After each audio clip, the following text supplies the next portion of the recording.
അസ്സലാമു അലൈക്കും. മമ്മു വ്ലോഗ് 25ന്റെ പുതിയ വീഡിയോയിലേക്ക് എല്ലാവർക്കും സ്വാഗതം. ഇന്ന് നമ്മുടെ വീഡിയോയിൽ പ്രധാനമായിട്ടും പറയുന്നത് നാളെ മുഹറം 1, അതായത് ഹിജ്റ വർഷാരംഭമാണ്. ഈ ദിവസത്തിൽ എല്ലാവരും ബിസ്മി എഴുതി വെക്കുന്നവരായിരിക്കും അല്ലെ. 113 പ്രാവശ്യം ബിസ്മി ഓരോ വിശ്വാസികളും എഴുതി വെക്കാറുണ്ട്. ഇനി എഴുതി വെക്കാത്തവർക്ക് ഈ വർഷം മുതൽ എഴുതി വെക്കാൻ അള്ളാഹു തൗഫീഖ് നൽകട്ടെ. നമ്മൾ ഇന്ന് വീഡിയോയിൽ പ്രധാനമായിട്ടും പറയുന്നത് ബിസ്മി എഴുതാൻ ഏറ്റവും നല്ല സമയം ഏതാണ് എന്നാണ്. എല്ലാവരും പറയും ഏത് സമയത്തും എഴുതാം. ഏറ്റവും ഉത്തമമായ സമയം സുബ്ഹി നിസ്കാരത്തിന്റെയും ളുഹർ നിസ്കാരത്തിന്റെയും ഇടയിലുള്ള രാവിലത്തെ സമയമാണ് ഏറ്റവും നല്ല സമയമായിട്ട് കണക്കാക്കുന്നത്. ഇനി രാവിലെ സമയമില്ലാത്ത ആൾക്കാർക്ക് വൈകിട്ട് എഴുതുന്നതിലും കുഴപ്പമില്ല.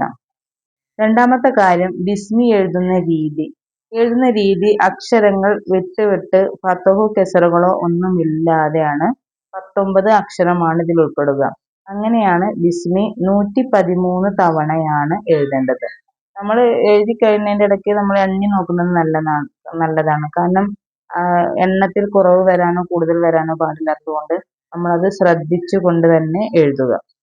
ഈ ബിസ്മി എഴുതി വെക്കുന്നതിന്റെ പ്രാധാന്യം എന്ന് പറയുന്നത് നമ്മൾ എന്താണോ മനസ്സിൽ ആഗ്രഹിക്കുന്നത് ആ ആഗ്രഹം സഫലീകരിക്കുന്നതിന് വേണ്ടിയാണ് നമ്മൾ ഈ ബിസ്മി എഴുതി വെക്കുന്നത്.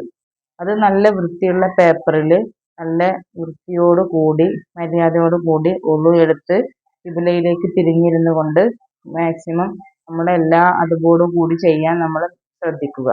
113 തവണ ഈ ബിസ്മി എഴുതി വെച്ചതിന് ശേഷം 113 തവണ ബിസ്മില്ലാഹിർ റഹ്മാനിർ റഹീം എന്ന് ചൊല്ലി മന്ത്രിക്കുകയും ദുആ ചെയ്യുകയും ചെയ്യലും നല്ല കാര്യമാണ്.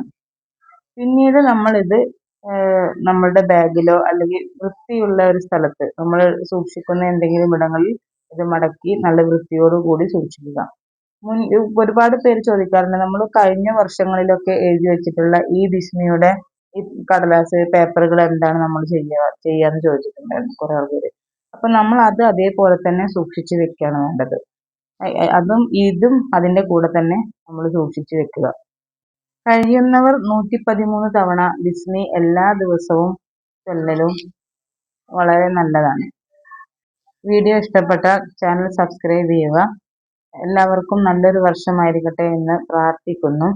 ആരോഗ്യവും ദീർഘായുസ്സും ആഫിയത്തും ആരോഗ്യവുമുള്ള നല്ലൊരു വർഷം അള്ളാഹു നമുക്ക് എല്ലാവർക്കും നൽകാൻ അനുഗ്രഹിക്കട്ടെ. ആമീൻ. അസ്സലാമു അലൈക്കും.